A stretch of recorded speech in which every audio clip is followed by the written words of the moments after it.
Great style is much more about how you wear things than what you wear. And there's two different ways that you can actually wear things. I want to break that down for you based on this really cool photo that I just found from Bryceland's.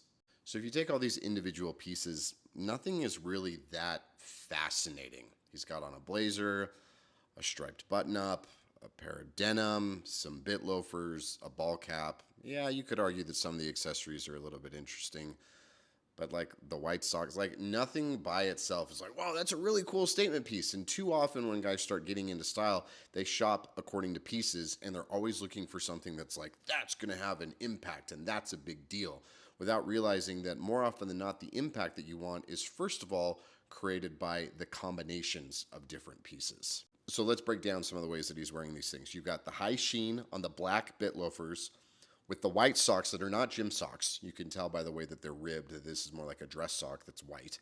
And then you've got the simple dark denim. And really, like a black bit loafer, a black in that high sheen is really formal. And then when you wear that with a light sock, that doesn't work. And you shouldn't be doing something that's that formal with a jean because of the contrast and formality. But it all works. And part of the reason this all works is because it's pulling from like WASP culture and Take Ivy and prep and all of that. And you may hate it, that's fine. But like it's this contrast between the high and the low and the sheen and the matte and the color and all of that that makes it interesting.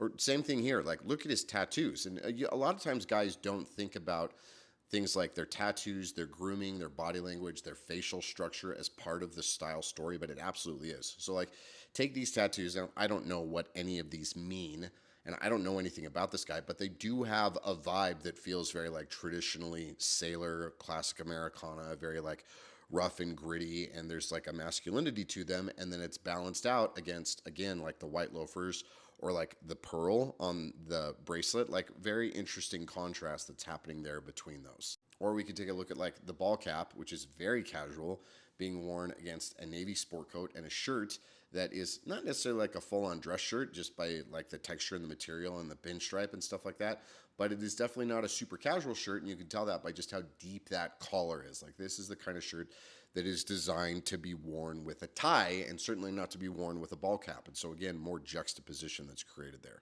But it's also not just how different things are pieced together. I want you to pay attention to this collar because this reads very differently with it being outside the jacket and even like a little bit popped up and this kind of like disheveled, nonchalant, thrown together. Like that reads very differently than it would if it were just like tucked in, or even more so if it were just like flattened out like a pancake underneath his jacket.